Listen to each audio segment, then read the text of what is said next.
Okay, so I'm going to talk a little bit about scale technique here. So we use let's just start back at the beginning and use it. Yeah, C major scale as an example.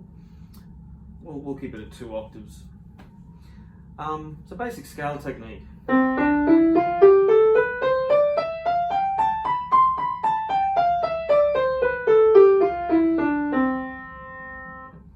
There's a lot of information out on this already, but I like to go with the basics. So, elbow out, elbow leads, the thumb follows. You get this kind of tucking action with the thumb. Now there's a couple of points of view here on the wrist. You can swivel the wrist from side to side. Most importantly, the wrist has to be relaxed so it can swivel.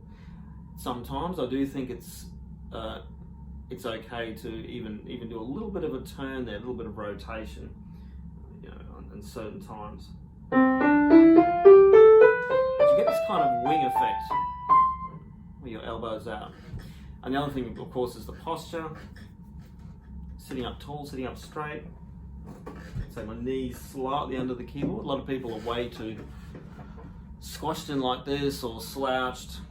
You want the seat further enough back, so you're sort of sitting more in the front half of the seat rather than the back of the seat. Not too tucked in. Get this feeling of sort of openness. Feet flat on the floor, so you're feeling grounded. Perhaps the foot on the pedal. Some people like to play right foot forward, left foot back a little bit. Just open up your elbow. See, when I'm turning my thumb, you get this kind of tucking under, if you like. The purpose of that is not just to tuck for the sake of tucking. You are trying to get this to go to a different destination. So in the case of C major, your C thumb, your thumb on your C, is trying to get to that F. And I realise it's not necessarily the best angle for this. To see exactly what I'm doing. I'll do it the other way. If I do it in reverse, as I'm tucking my thumb, you can move it there immediately. Depending on the speed though, it makes sense to time it correctly. So in the initial stage of learning a scale, you can move it there immediately to, say in this case we're going down. So I'll move the C to the G. And I'm there already. From the moment I play the B. Now the thing is, I'm trying to prep to the G, not just for the sake of tucking. Some people tuck it under super quick and leave it there, and then they put it down again. It's like an extra motion. In the end, you want this kind of fluid motion where it's always moving, always in motion, going to the next note.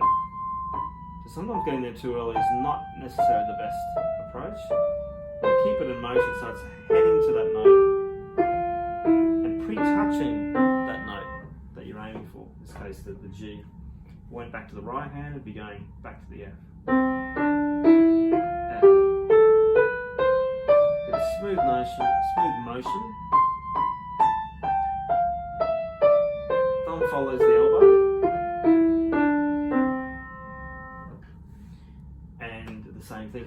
I would throw another level of a holistic approach, if you like, of breathing. And this is great for focus, relaxation, and get everything moving together. So you can do a thing where you take a breath in, and as you breathe out, you start the scale. And just mindfulness of following your breath. So you're actually continuously breathing. A lot of people think, they try really hard, think really hard, and they end up stopping breathing or really limiting their breathing. Breathe in on the exhale.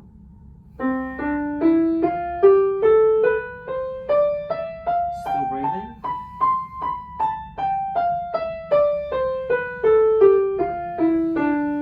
Getting that oxygen to the brain, people.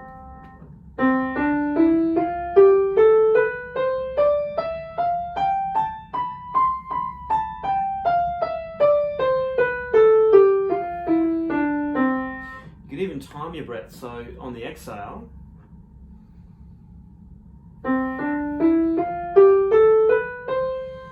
depending on what speed you're going on. At each C, I could go exhale, first C, inhale, next C, exhale, first C, at about dun dun dun. What is that? Dun dun dun dun dun.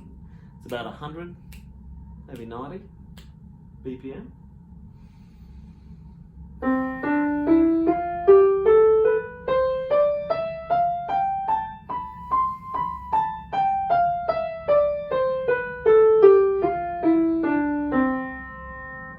What I like about using the breath is you're starting to think of the scale as almost like a phrase, like when you might be singing, do do do do do do do do, and then taking another breath at the next layer of the next stage of the phrase. It's giving your mind something to do rather than going, oh, I'm scared, what's coming next, am I doing it right, or having, building up sort of anxiety, self-talk. You want to replace that self-talk with other things. The breath is a good way to start, and it starts giving you a bigger picture to aim for rather than just no. I could be thinking C, D, E, F, G, A, B, or I could be thinking 1, 2, 3, 1, 2, 3. More often than not, it's like some sort of combination with a little bit of anxiety thrown in for good measure, as people do. They'll go C, D, E, or is that the thumb? What's next? I think I'm getting the right note. What am I doing? Turning back, put the 3 over. There's the 4 over there. You get this kind of weird self-talk. You want to get beyond that, so it's just muscle memory. And these are things to start replacing it with, and it's a very positive way of framing it, even in your early stages of learning. Anyway, there's some thoughts on scales, and of course, putting it together is another kettle of fish. And dare I say, sometimes it's good to actually learn, even as a beginner piano player, the B major scale. I wouldn't read it, I would just look at it or have it pointed out to you on the keys. You have a B key and an E key, which are the 2 white keys, and then you have all the black keys, 5 black keys starting from C sharp. It looks like this. So every time your thumb has to move, it's on a white key, so it's very easy to see. It starts on white, black, black, white, black, black, black, white, black, which is where the thumb turns. Thumb, finger, finger, thumb, finger, finger, finger, thumb, finger, finger. Not only is it easy to see to help you remembering where to turn your fingers, but it's good for the hand shape too. The B major and actually other black keys is a nice for the hand shape. You've got your thumb sitting sort of sideways, and the black keys are slightly risen, which is a reminder of where your other fingers are going to fall. Anyway, there's some thoughts on scales.